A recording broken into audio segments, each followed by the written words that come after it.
Hello everybody. Hello everyone who has joined us today for this webinar with the IWFM Risings, and we will be discussing how to starting a successful career in engineering. So I would like to start today's webinar by announcing our headline sponsors and annual sponsors, who I'd like to say a huge thank you for their support. The IWFM Risings FMs rely on support from sponsors and organisations to allow our committee members and ambassadors who volunteer their time to ensure that we are able to deliver events and continue the work that we do. So our headline sponsors are Surety Consulting, who have joined us recently. Many of you may already recognise or be working with in your own organisations. So as headline sponsor for the year ahead, Surety Consulting will be supporting the committee at future events, discussing health, safety and environment issues that are relevant to the industry and facilities management and workplace professionals. So do keep an eye out on our announcements over the summer, and I hope that you'll be joining us at one of these events soon. We've also recently partnered with Pear Tree Cleaning Services, Zenon Pest Prevention and Control, Kingfisher Sec and Savotex.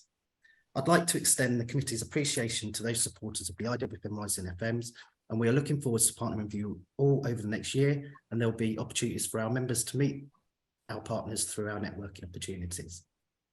So moving on to the agenda today. So I'd like to introduce myself. I am Elliot Valentine, and I'm delighted to be joining you today as your new appointed chair for the IWFM Rising FMs. I'd like to take this opportunity, as this is my first event, just to mark the fantastic work that Michelle has done since the pandemic to assemble such a dedicated and talented team of committee members who continue to grow as a group and achieve such amazing things. IWFM Risings under Michelle as a chair has developed with over 2,000 LinkedIn members and 5,000 Twitter followers. So if you're not already one of those people, on our social media channels, then please do follow us for the most up-to-date information. As chair, my first task is to work with the committee and our members to review the purpose of the Risings and to enhance the work that we do around support to new entrants and supporting the Institute of Workplace and Facilities Management in their mission to get current facilities management professionals talking to schools and offering work experience. Promoting our industry to those looking for career opportunities, whether that be at entry level or a career of change, or promoting our industry to those looking for career opportunities, whether that be at entry level or a career change, and promoting the facilities management and all the opportunities it can offer as a career of choice and to build the future of our industry. We will be looking forward to our apprenticeship week, which we run in February of each year, and also our careers week in March of each year. So if you have any apprenticeships within your organisation that may be willing to kind of work with us in the next 6 months, to let us know kind of your apprenticeships FM journey, or work with us for the careers week, then please do get in touch. We'll also be looking at how we can support new entrants and those rising through their career with support around careers, mentorships, encouraging employers and their teams and those working in the industry to continue their professional development through the IWFM training pathways. Learning never stops, and for those of you with more experience in your careers, you may also be interested in degree level qualifications. As a committee, we rely on our members to volunteer your time and share the wealth of experience to support the rising talent of FMs, and there is a huge focus at the current time around mentorship. So please do get in touch with your local regional committee or get in touch with myself if this is something you can support. Today's event, Starting a Successful Career in Engineering, has been assembled by Todd Mubele, who has recently joined our committee and will be hosting today's event. I believe that this is also Todd Mu's first webinar for the committee, and we're all behind you, and you've got a great bunch of people here to support you on this webinar today, Todd and me. We are joined by a star-studded lineup today, I would say. We're very lucky to have the three speakers that we have today. So Catherine Parsons, Head of Diversity and Inclusion and Belonging at ISS, Joanna Harris, Apprentice Ambassador for Sodexo, Colin Kimber, Associate Director for Pareto Facilities Management. And, you know, as chair, I would like to thank you all for joining this event today. And I really, really appreciate the time that you're taking out of your day to join us today. I'm now going to hand over to Todimu to tell us a little bit more about today's event. We'd like to get to know our speakers a little bit more, and we have some pre-prepared questions with a bit of a Q&A at the end. If obviously there are any questions out there, you might be able to kind of tweet us as well. So if you are a Twitter user, do get on Twitter, send us a message, and we will try and include that in the Q&A at the end of the session. So thank you, everybody, and I will hand over to Todimu to take over from here. Thank you very much. Thank you for that lovely introduction, Elliot. My name is Todimu, everyone, and I'm the EDI coordinator for IWFM Rising FMs, and I will be the host for today's webinar. We have a great lineup of speakers, and we are happy they have joined us today, and they will be discussing their journeys, they'll be sharing their experiences, and they'll be letting us know how they have, you know, the challenges they faced in their careers and what has motivated them to stay in the industry. And so without further ado, let's jump right in. Okay, so we'll be asking the first question. Can you describe your educational history and entry into FM? And I'll be starting with Joanna. Thank you very much. Okay, on the hot seat. Right, so I started my career at 16, did an apprenticeship with Mars Confectionery as a maintenance technician. So I did full-time machinery, electrical, appliance, welding at a technical college, and then stayed with Mars, and they educated me. I did a ONC, a HNC, and a BSc, all through Mars, all sort of day release, and that really gave me a really big foundation into my career. So that was sort of manufacturing environment, maintenance, and then got into the sort of supply side of that. So instead of making Mars bars, I was more on the sort of services side, so hot water, cold water. So that's sort of my introduction to FM. I did a couple more different jobs around different environments, and then ended up as a consultant at Bizria, and they put me through an MSc in facilities management, which set me on a sort of different path, writing best practice guidance and the like. And then ultimately, when you get that far up, you end up going into management, and then did management training as well. That was me. Oh, okay, that's a lovely introduction. Thank you, Joanna. Colin, can we hear yours? My educational background, patchy. Patchy, so quite different to Joanna. So when I was at school, I didn't really know what I wanted to do. So I picked a bunch of options and exam subjects that I thought was kind of a relatively okay cross-section that wasn't going to affect anything too much. I'm not sure that 14-year-olds know what they're doing at that stage, but and I'm not sure that's changed these days. I had a strong interest in the theatre and in dance in particular. So I went to professional dance college first. And then after working as a dancer for a little while, I went back to college and did drama and musical theatre to add that to my skill set. And then I worked as a professional dancer and then as a teacher and principal of a local dance school for a number of years. And although it was going great, you do have to work every hour God sends to be able to make ends meet. And it was right at a point in time where most banks kind of scratched their heads when they looked at you, when you were asking for mortgages and they didn't really understand how you made your money. So as I was starting to burn out, a friend of mine was working in the facilities management industry, and I didn't even know to call it that at the time. I knew that he kind of did fit out kind of, you know, moves and changes in buildings. That's kind of what I knew. And he just contacted me and said, look, I kind of noticed that you're struggling. What do you think about taking a year out and just doing one job, which I think you can do, and see how it goes? And so I went into an entry-level sort of FM coordinator style role at Barclays Global Headquarters in Canary Wharf. And I joined a very big team there. And I do remember sitting there on my first day and looking at the computer and thinking, I don't really know what I'm supposed to do. But I learned very quickly, and I found another career that I loved. I realized that there were loads of transferable skills. So my ability to perform translated into an ability to get a message across to people.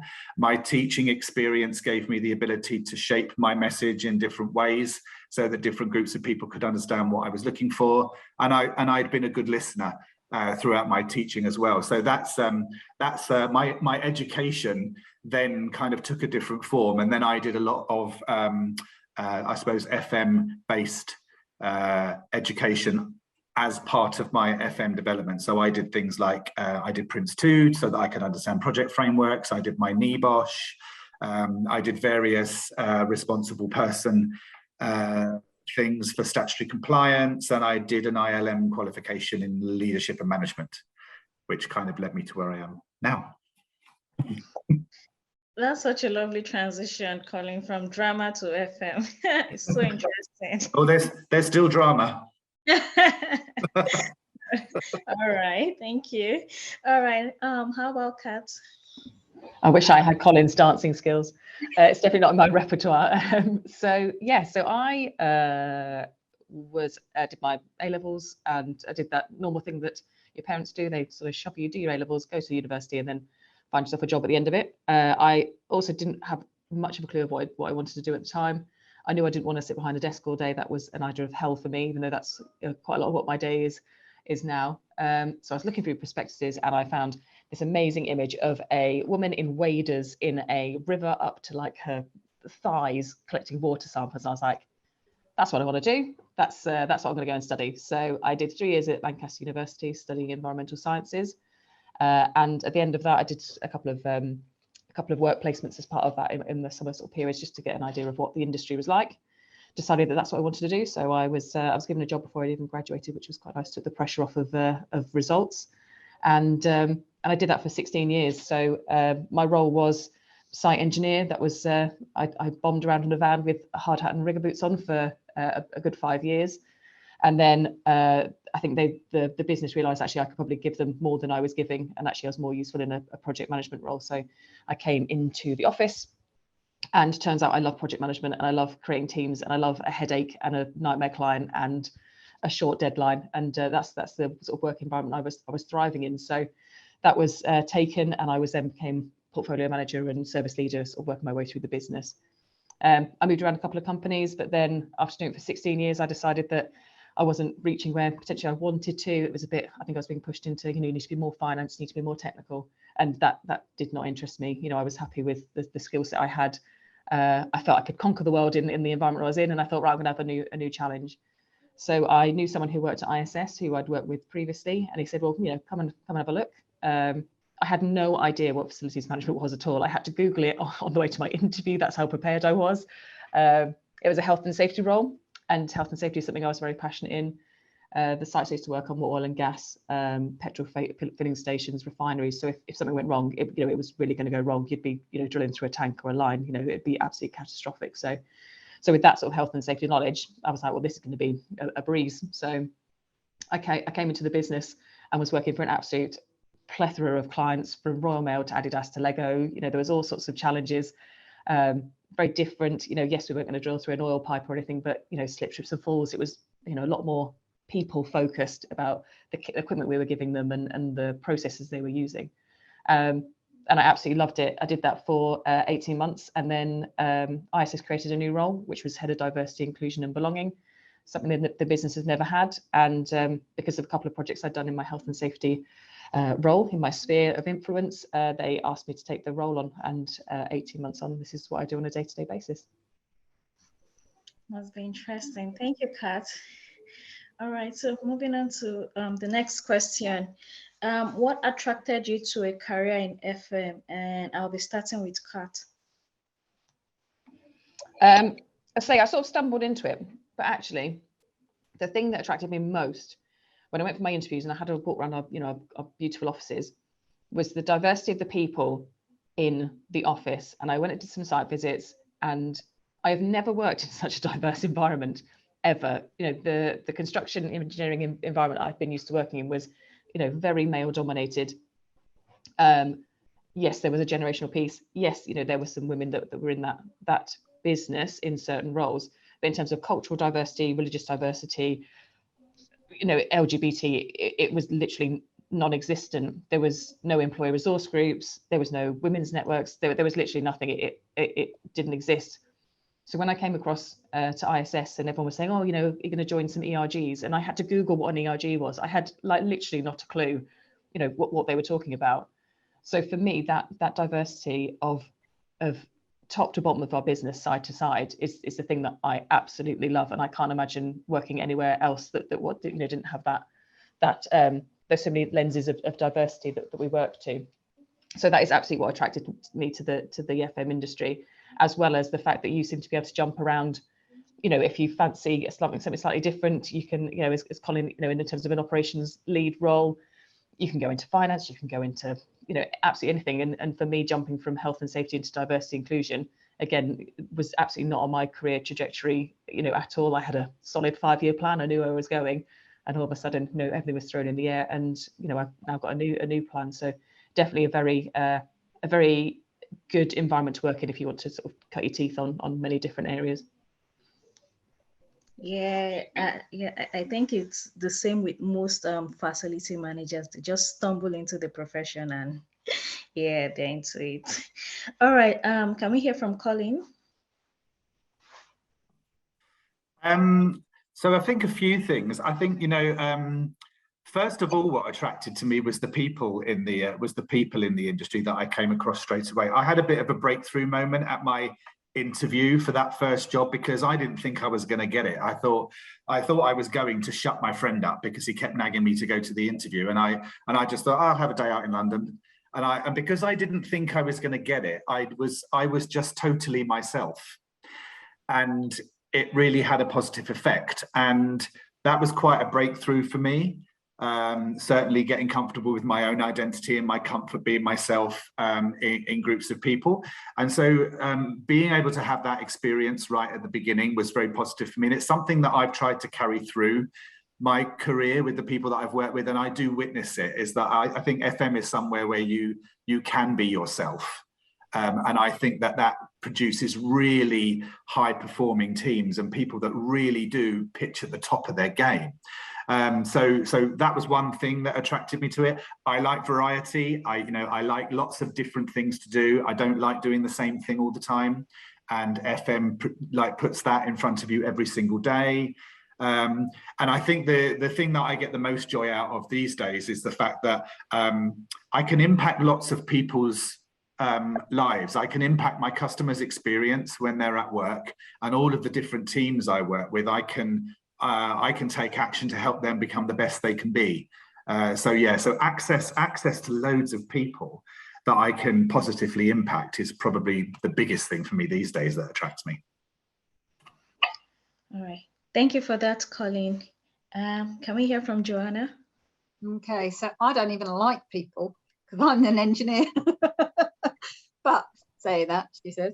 But what attracted me to FM is probably the problem solving. Seeing no 2 days the same, lots of problems to solve, lots of positive impact you can have on people's lives. I would have probably gone into construction, but that was about moving to every project was a different location. So for me, it was about FM being centered in one place, but making every day different. And that's probably why I've stuck with FM. Okay. All right. Thank you for that, Joanna. Okay, so moving on to the next question. What educational support can someone expect from a career in engineering? And I'll be starting with Colin. So, I mean, obviously, I think there's a traditional apprenticeship route. So we are. I think that certainly with larger organisations, there are really good, robust apprenticeship and graduate programs that exist. So people can come in with either with their education that they've achieved through university, or they can come in and do it from a skills-based perspective. Certainly in Pareto, we actively seek to build apprentices into all of our contracts, and we take people on, and I suppose support them through their college education and their on-site awareness. We try to bolt on additional things because I think that what I've noticed is that you can go in and you can learn a skill and you can learn all the rules around a certain skill, but there's not a great deal in a traditional apprentice that helps people to be people and learn things like communication, self-awareness, how to operate in the business world and stuff like that. So we bolt on additional things like we do a little bit of basic behavioral preferencing so they can start to understand why they behave the way they do. We get them involved in understanding customer service and communication and stuff like that. And I think that helps because all of our apprentices are based on customer-facing sites. So it's not like a group of people that are hidden away in a boiler room. It's actually people that are going to engage with our customers, employees in that space, and they might end up facing off against our customers as well. So they need to be able to communicate and kind of carry themselves. So that's the sort of stuff that I'm aware of within Pareto, definitely. Okay, thank you for that, Colin. Joanna? Yes, everything Colin's just said. Apprentices are the sort of future, if you like, of our workforce. But there's an awful lot of CPD that we need to do in engineering because an FM in general, technology is changing. Products that are coming from manufacturers into our buildings are different. We've got this whole focus on sustainability. Sometimes we can't do that with what we've got in the buildings, so we have to develop. So CPD, webinars like this, going to your institute, joining an institute, for IWFM, anything FM related. If I was going to go into engineering, I would probably choose CIBSE. Bit controversial on this forum, but that's the basis of the engineers, and they've got all their engineering documentation that will support somebody in developing. So that's my take on that question. Okay, thank you, Joanna. Do you have a take, Kat? Everything the others said. I say it's pretty much very simple to exactly as Colin said. I mean, we brought on things like, again, general computer skills upskilling in Excel and Word and all those bits and pieces that are a nice add-on. We have partnered with Women in Engineering Society as well. So again, there's resources that we use from there directly as well. That's a big focus for us at the minute. And there's a webinar happening directly behind me in another room, which is focusing on the International Women in Engineering Day. And we've got our recruitment team in as well. So yes, apprenticeships are massive. But I was lucky enough to spend a day on Monday with one of our female engineers on one of our contracts. And she retrained. So her background was in hospitality. She used to run pubs and clubs and bits and pieces. Did a bit of HR, and then at the age of 45, she decided she wanted a total career change and decided that plumbing and engineering was the way she wanted to go. And now she's working in our business, and I had literally the best day I've had in a long time, fixing all sorts of bits and pieces and getting my hands dirty, and I probably should have done. But for me, that was absolutely brilliant. And there is a skills shortage. Everyone's aware of there's a skills shortage. Yes, apprenticeships are traditionally youngsters coming out of school. This is something that we need to be targeting in terms of that sort of career change point. And the woman I was working with could not have been happier in the role she was in. So it was really lovely to see. All right, thank you, Kat. So the next question: engineering is a male-dominated environment. what initiatives have you seen which attract minority groups to the profession? And I'll be starting with Kat on this question. Yeah, I mean, engineering is very male dominated. I think there has been a change over time. I know I certainly struggled, and I've said, quite vocally on other webinars, that it was a very tough environment to work in, especially as a gay woman as well. It was sort of an added layer of difficulty really to sort of progress to where I wanted to go through the business. But in terms of initiatives and support, I always say in terms of bringing people into a business, Colin will be the same for Pareto. We can dictate what we want in the business. We've got a really good veterans joint forces program that brings military community into the workforce, a fantastic initiative. We do the same with Project Search, which is around people with autism, bringing them into the business as well, very technically minded people. My son is diagnosed ADHD autistic, and I don't know how he does half of what he does at the age of 13. He just seems to get in. He'll end up being in the engineering world at some point. So for us, yes, we can pump those people into the business. But again, if you don't create those support groups once they're in, that feeling, that inclusion and that belonging in the business, then you'll lose them in 12 months. So really, I mean, the initiative is create those support hubs. So the joint forces program that we have to get military veterans into the business, we have a military community ERG. So there is a space where they can all chat. We did an event because it was Armed Forces Day earlier this week. And I can safely say I didn't understand about 80% of the conversation that was happening around me, because the veterans were just talking about cabs, which apparently are helicopters. I was completely lost. But to see them all sort of so enthused that they all got on, there was that common theme between them all, was brilliant. So it's definitely around that space that to provide people in those groups once they're in the business. All right, thank you, Kat. Joanna, do you have a take? Well, so obviously I've suffered same as Kat, as being a female in an engineering environment. But what worked for me was joining those sort of women in engineering groups. So finding like-minded people. So there are plenty of them around. I mean, it's no longer just one exists.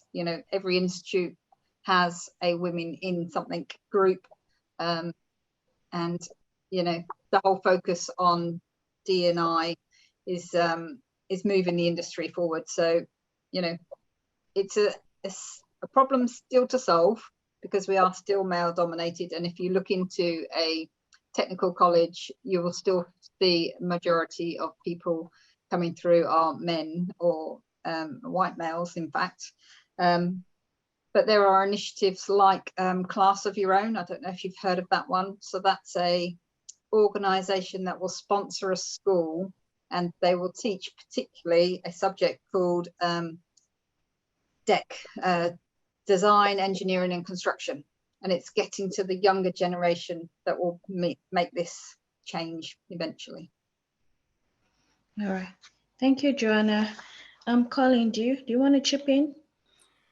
I think the only things that I would add to this is a couple of things. So I think what goes hand in hand with all of these initiatives is actually focusing on the existing culture within the organizations and the industry. So certainly what we focus on is making sure that we're making our female role models as visible as we can.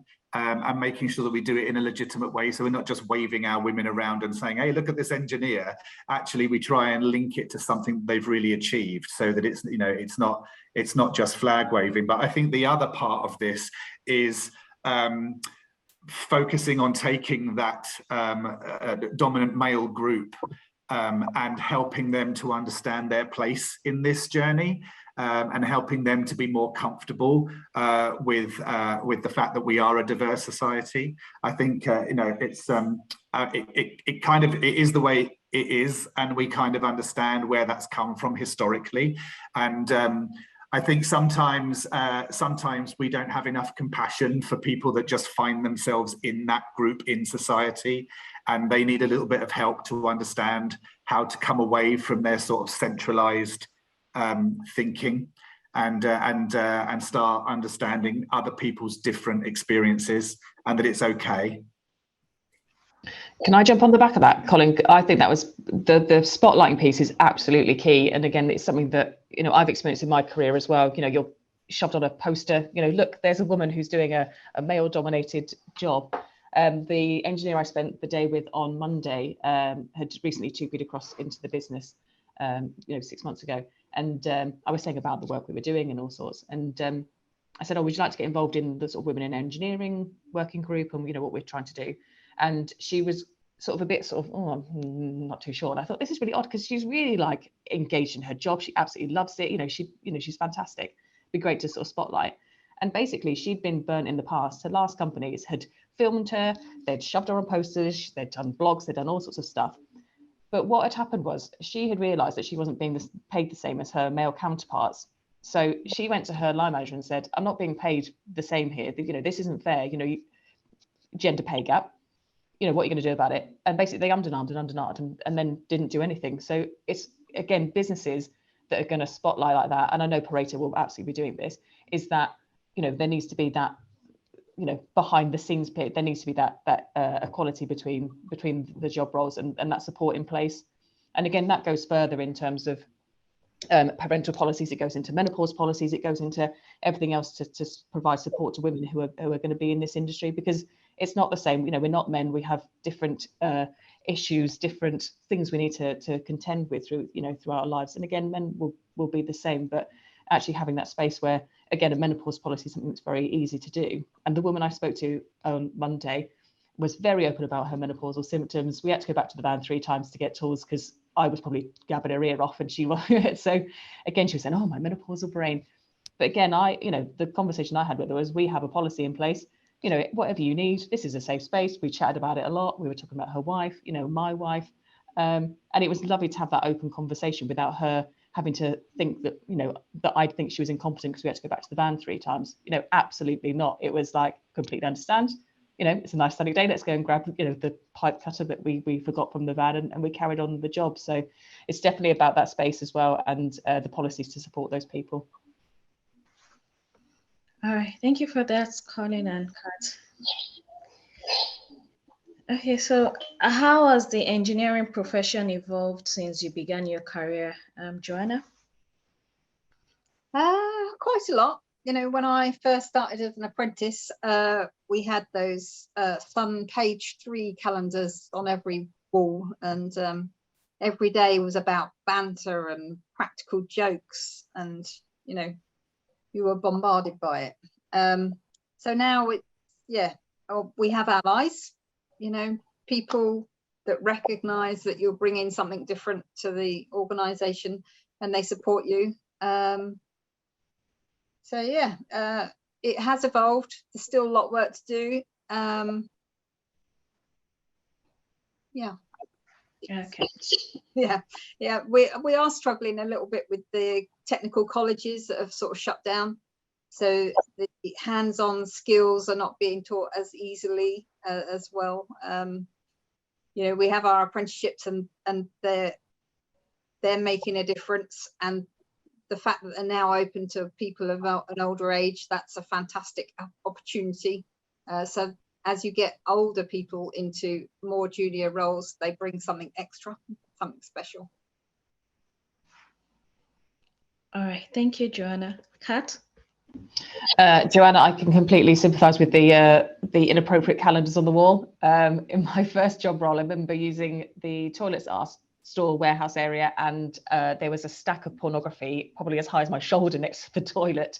And I was like, this is the environment I'm working in. Like, you know, you wouldn't believe that nowadays, I hope, but at the time I was a bit like, that's a bit odd. But then it became normal, and again, it was normal to have posters on the wall. It was normal for the, you know, the sort of sexist banter and stuff. I think you end up getting quite used to it and quite hardened to it. I do think things are changing. Interestingly for me, from a slightly different side, is that my wife and I are doing an all-female build on our house at the minute, so design through to build. And everyone that we are using as part of that, from building surveyors to geotechnical engineers to M&E consultants, we're asking them the same sort of 4 or 5 questions about why they got into the industry, what's hardest, and what they think needs to change. And a lot of them are recording the same things that I found when I was on site, you know, sort of 10, 15 years ago, is that, you know, the welfare facilities are poor. They're either there or they're locked, or they're a storeroom, or they're the special toilet, or, you know, there's not sanitary products provided. You know, the way people are spoken to when they arrive on site, it's been, oh no, you know, there's a woman on site, we're gonna have to change what we're doing, we're gonna have to be careful what we say, we have to, oh, you don't want me to carry that for you, and that kind of thing. You know, they were still reporting things like that on some of the sites they were working on, not all of, but some of. And again, that is very sort of hard construction backgrounds, less so sort of in facilities at this point. But I mean, it was interesting, and I think there definitely is more to be done. And Colin touched on it about the allyship piece as well. You know, that is the bit that's absolutely critical. Is if you hear or see something that's inappropriate, like a calendar on the wall that's got a page 3 model on it, should that really be there? And again, that's, you know, Joanna and I could say, you know, come on, can we take that down? But actually, it'd be more powerful if Colin walked in and said, this is not appropriate, you know, in the bin it goes. So it is very much about standing up for others. Yeah, I think that's absolutely critical. All right, Colin. It's interesting what you're. I mean, well, yeah, I've had a situation recently with calendars and things on the wall, and the person's response was to go out and find a whole lot of pictures of naked men and put them up too, to say, look, now we have equality, and then I had to have a whole discussion around appropriateness in the workplace anyway.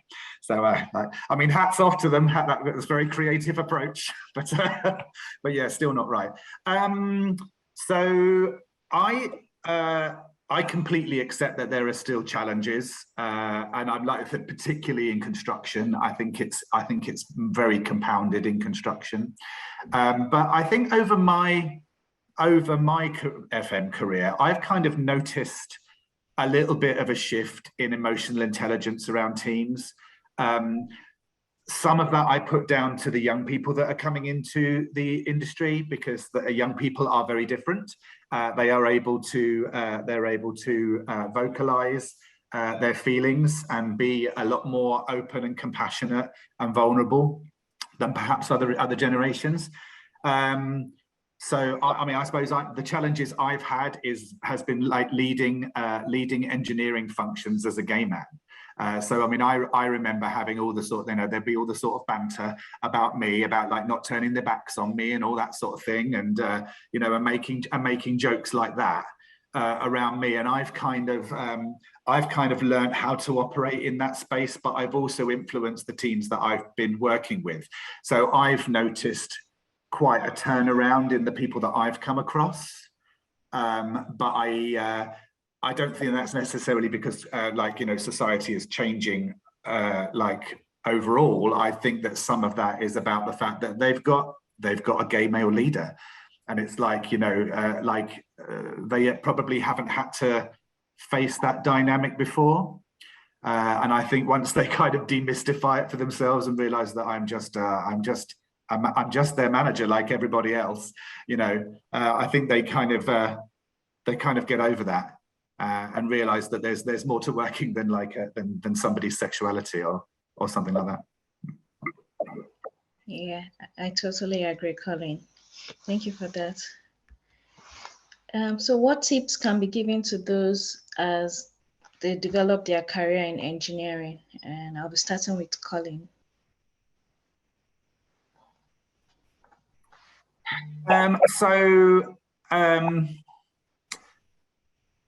I would say sort of get yourself, spend some time reflecting and getting yourself into the right headspace to go into it. I think that generating an open approach, a curious approach to your career, I think is really useful.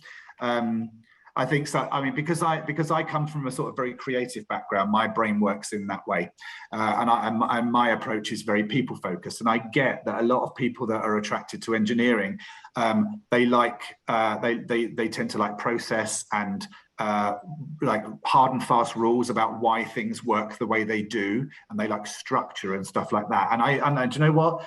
That's absolutely essential to be able to problem solve in those environments. But I suppose looking at those sort of softer competencies and being open to that, I think is probably a good way to go in, because there's a whole lot more to learn from the experience of developing a career in engineering than just coming in and learning about how the systems work and how to fix them.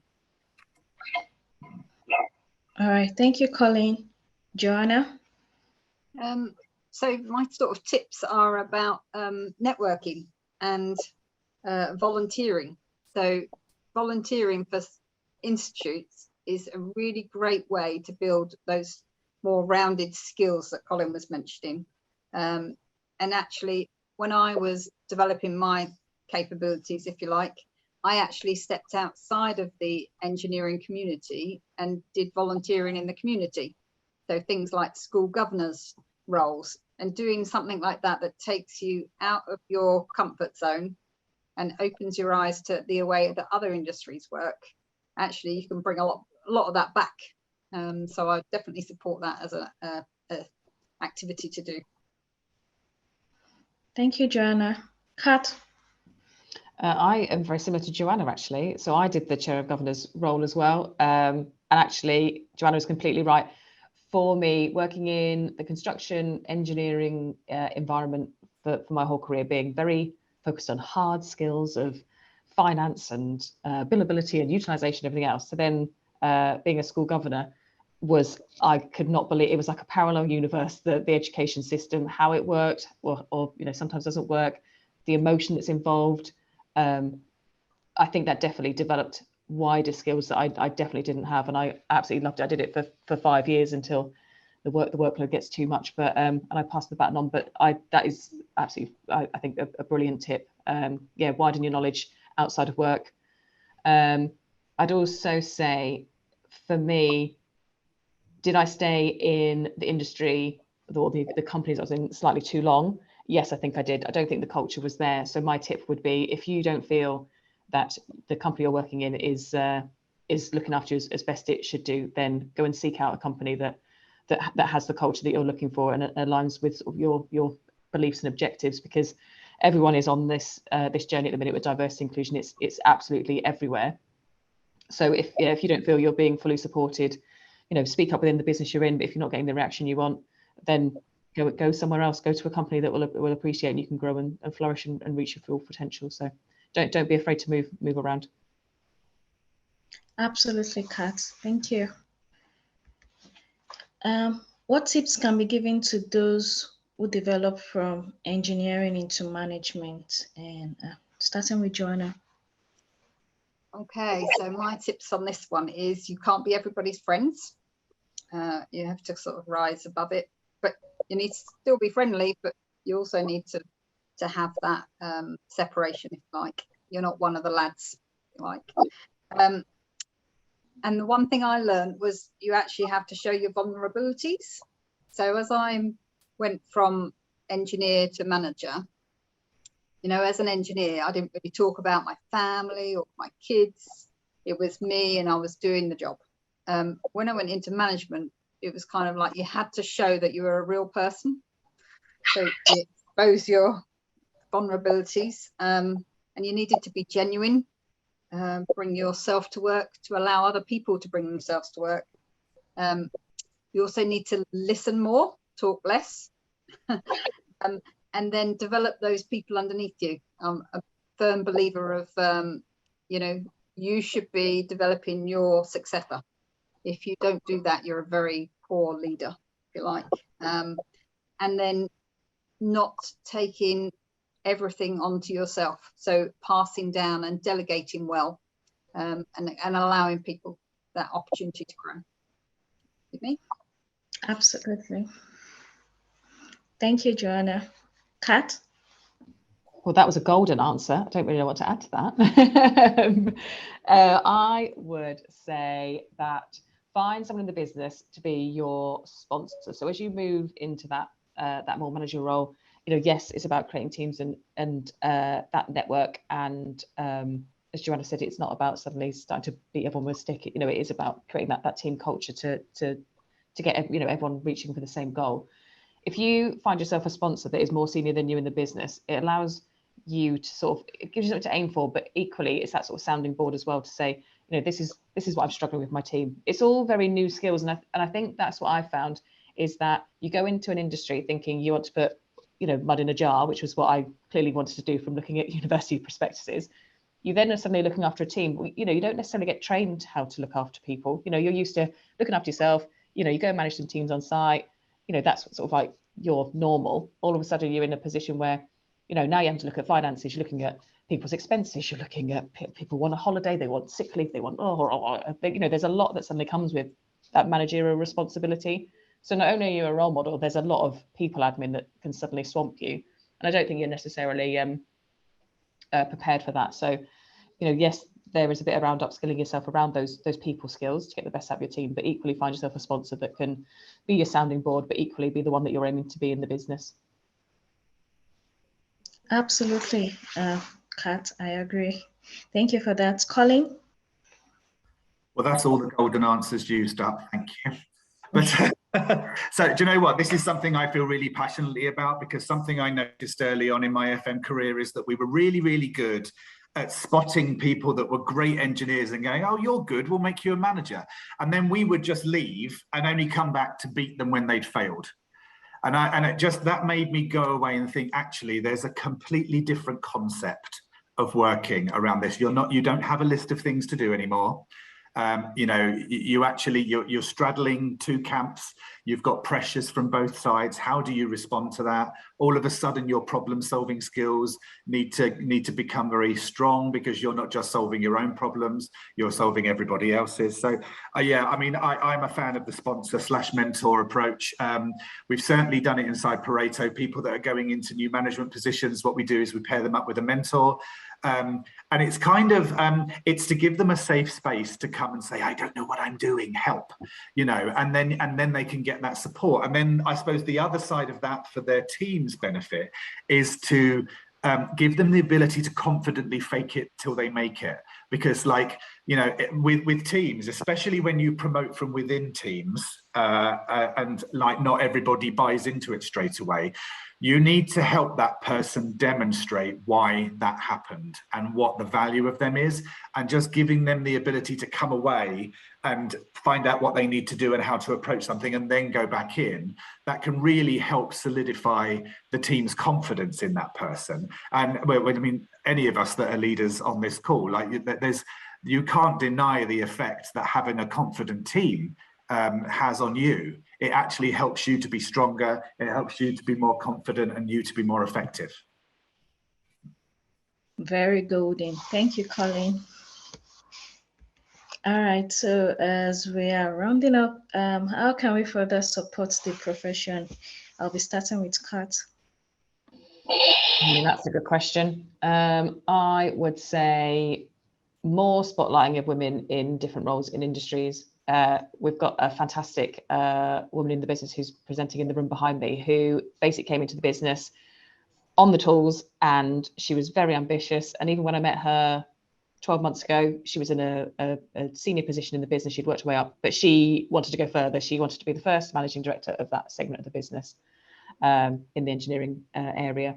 And she achieved that 3 months ago.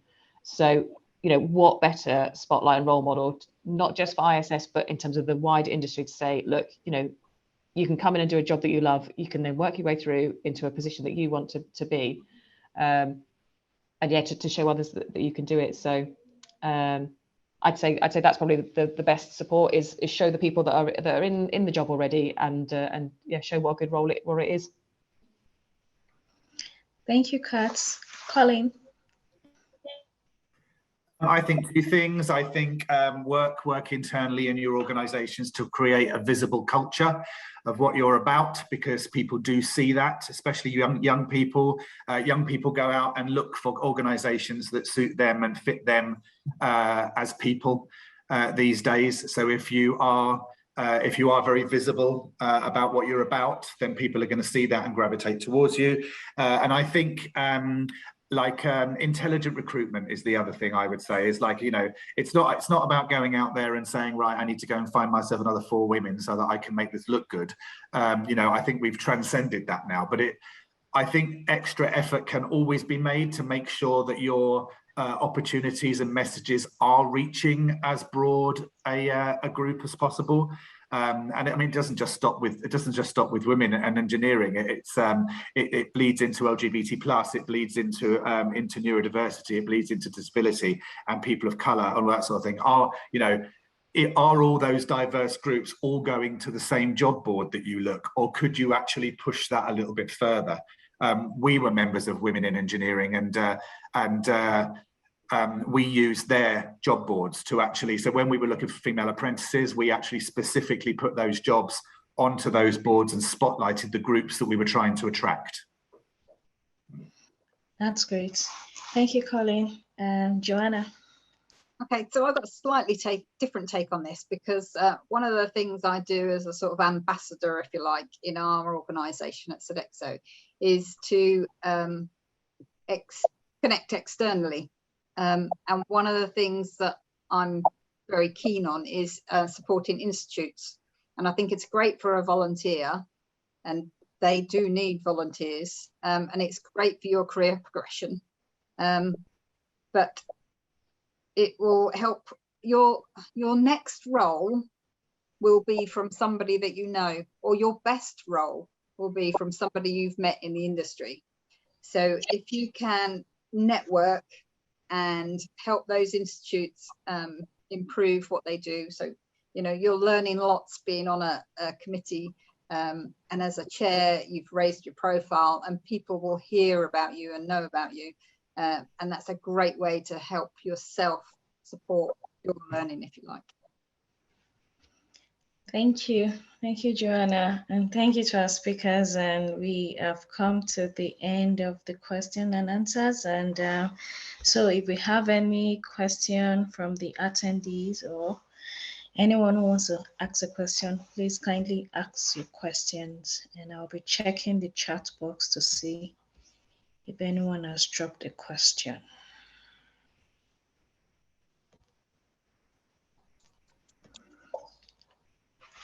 All right, no questions in the chat. So otherwise you may just ask your question. The attendees, if you have any questions, please do ask it. And the CPD number for this event is 2997298 as displayed here. So please, if you need it, you can go ahead and take it. And other than that, I'll be handing over to Elliot. So, yes. Thank you very much, Todemu, and thank you to all of our speakers. So Todemu's just provided the CPD number. So if you are an IWFM member, one of the benefits of your membership is that you can record your CPD through your IWFM profile, and you can do a small write-up in the event and just record obviously your learning and development from the session. Supporting you as a member, so following on from the CPD and your membership, you get access to exclusive events and networking opportunities, career guidance, subscription to the professionals leading publications. So you get all these benefits. You get to secure post-nominal grades, network your way to success, attend insider events. You get access to the guidance, research and the knowledge hub, which is really, really useful for your own development. It may also be somewhere that you might want to go if you are kind of studying one of the IWFM pathways. Access to members only forums. This is a new feature that IWFM have introduced this year.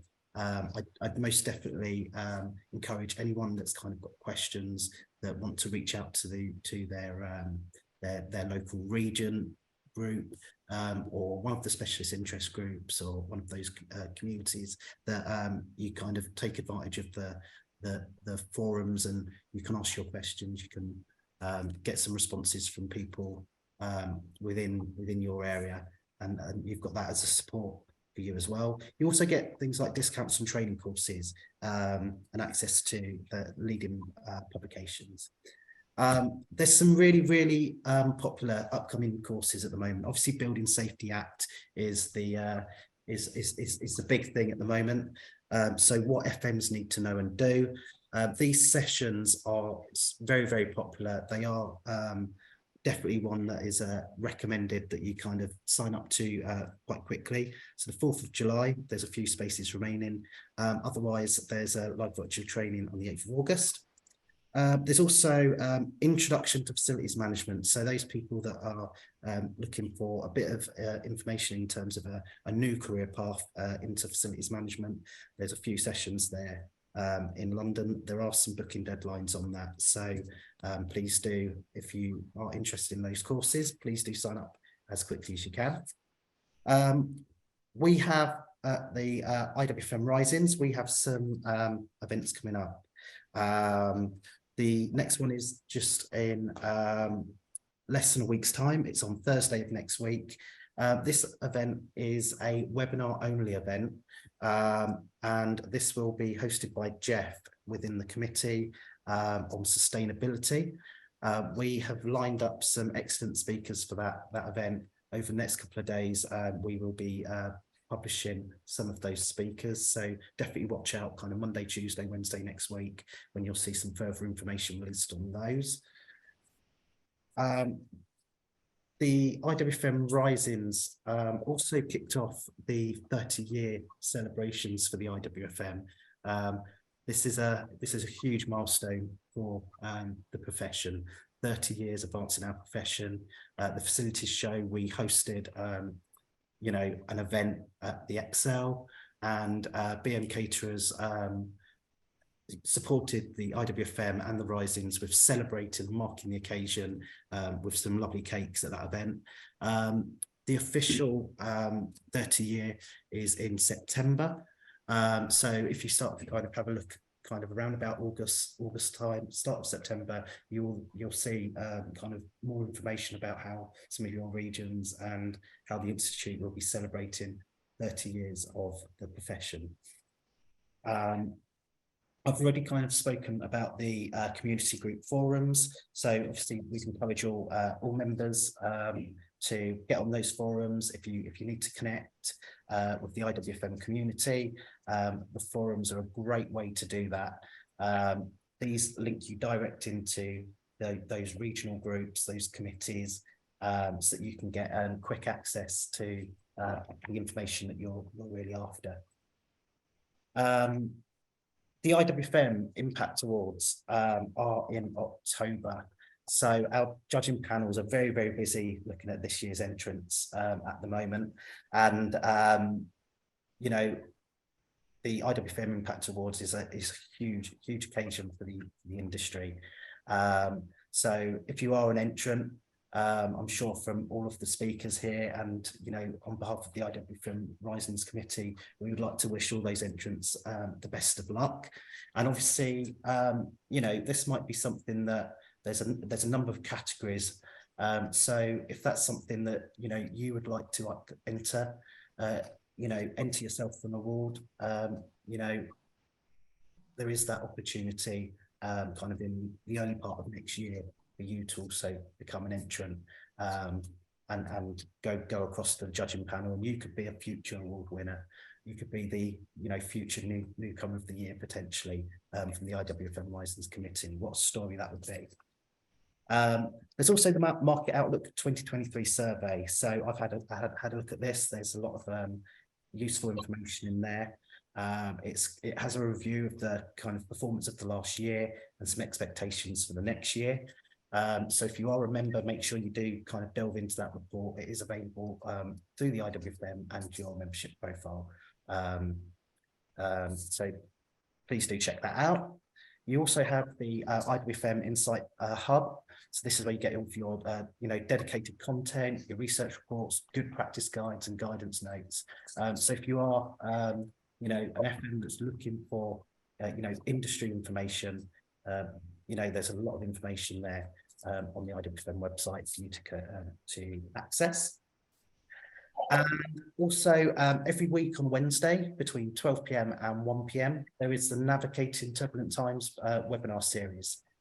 So this week there was a session on maximising workplace productivity in a post-COVID-19 world. But if you have a look at the webinar series on the IWFM website, there's a lot of information on there, particularly at the moment around sustainability and net zero, which you can look at in your own leisure. They're all recorded. They're all available for you to have a look at online. And that brings us to the close of today's session. And I thoroughly enjoyed today's event. It definitely didn't disappoint. We've had some great speakers today. Todimu, congratulations on hosting your first event. You did a sterling job as well. And I wish you, a great day and a great weekend. Hope to see you at one of our events or attending one of your local region events very, very soon. Thank you. Thank you. Thank you all.